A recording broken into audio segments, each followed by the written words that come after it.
So there's something I forgot to say in my last video about Senator Elizabeth Warren's proposal to wipe away all college debt from today's graduates, and I wanted to come back and talk about that. So that's what I'm going to do in this video.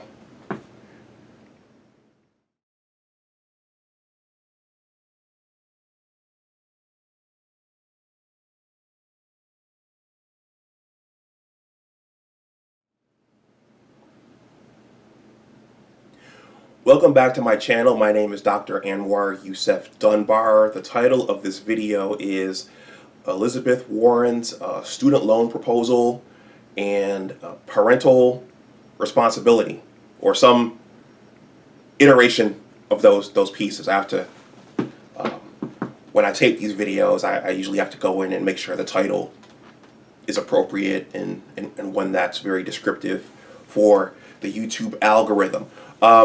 Please like the video, please share it, please subscribe to my channel. This is going to be a quick, what I hope is a quick video, because I want to go outside. Actually, outside is that way. I want to go outside like a little kid here and play a little bit and wander around today on my day off. So I'm not gonna spend a lot of time talking about the last two videos. If you want to go back and watch those, I'm going to put those links in the description box below. But basically, I kind of talked about Senator Elizabeth Warren's student loan proposal and how she got confronted by a parent in Iowa. And then I kind of talked about the multiple parts and aspects of that discussion, where these massive amounts of student loan debts are coming from. The fact that a lot of today's young people are being pushed towards college, and how we've forsaken the blue collar trades in this country. What the actual problem is. Maybe it should be figuring out how to cap the skyrocketing prices of education, and also the importance of college planning, the importance of thinking out the cost before matriculating into a specific institution, picking the right major, etc., etc. Those are all things that I covered in the previous two videos. But in this video, I want to talk about something. I want to tell a quick story about what my mother did for me in my journey through college, actually at the beginning. So in the past video, I talked about how I transferred from a PWI, a predominantly white institution, the SUNY College at Rockport near Buffalo and Rochester, how I transferred from there to Johnson C. Smith University, which is an HBCU, a historically black college and university in Charlotte, North Carolina.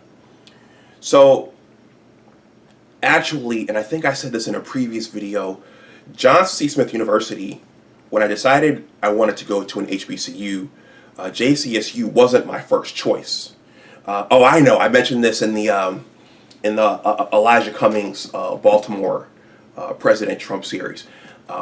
So JCSU was not my first choice.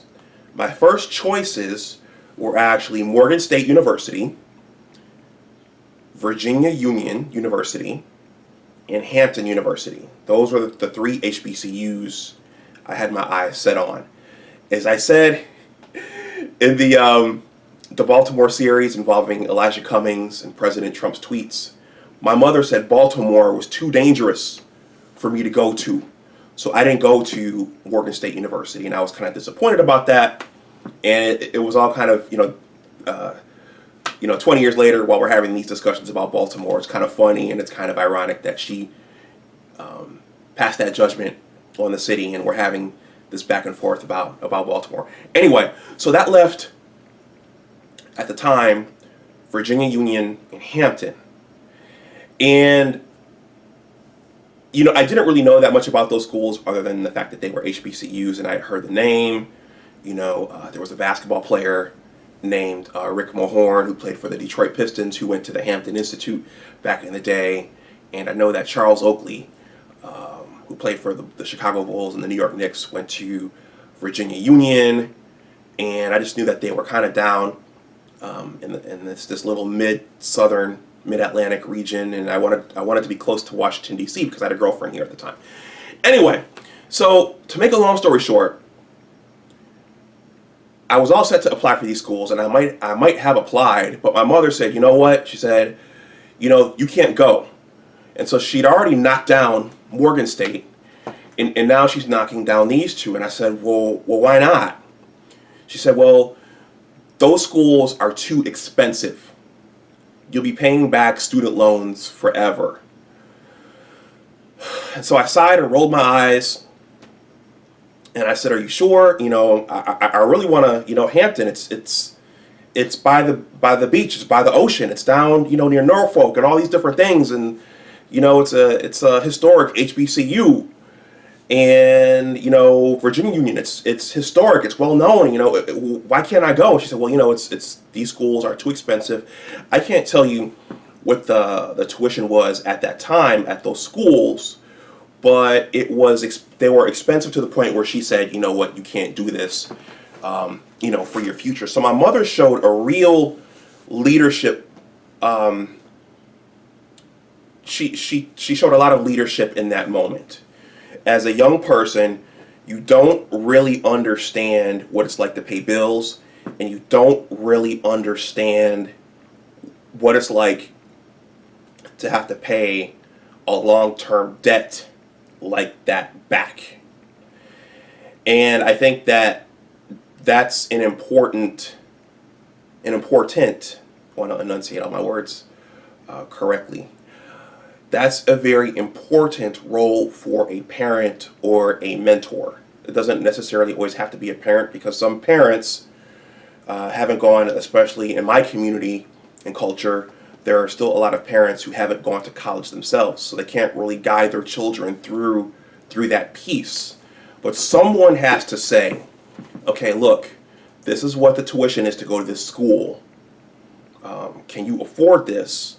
And for the career you're choosing, you know, do you want to spend the next 10 to 20 years after you graduate paying these loans back? So that's just what I wanted to say. There's a huge component in this discussion regarding what Senator Warren is proposing. A lot of this can be solved by a parent, a guardian, or a mentor just saying up front, you know, this school is too expensive. You should go either to community college first and finish at a 4-year institution, or you should find a 4-year institution that's more affordable. Or here's another one, starting early in high school or maybe before that, stressing to the student, if you get on the honor roll and you stay on the honor roll, you will likely be able to go to your school of choice for nothing, because they will be offering you academic scholarships. I have a peer who's of African descent, and he said, you know, the whole paying for college thing, you know, we kind of nipped that in the bud, because we stressed to our kids early on that you get on the honor roll and you stay on the honor roll, and this way when it comes time to go to college, you know, you have more options and you have more choice and you have more leverage. So that's what I wanted to say. That's what I wanted to add on to the previous 2 videos. If you're curious about, what I said in those, I'm going to leave those videos, the links in the description box below. I think I said some valuable things there. Some people might think that I rambled a little too much and my video was too long. But I'm going to stop there. Thank you for watching. Please like the video. Please share it. Please subscribe to my channel. And once again, always remember that your attitude determines your altitude. Take care, and I'll talk to you the next time. Bye-bye.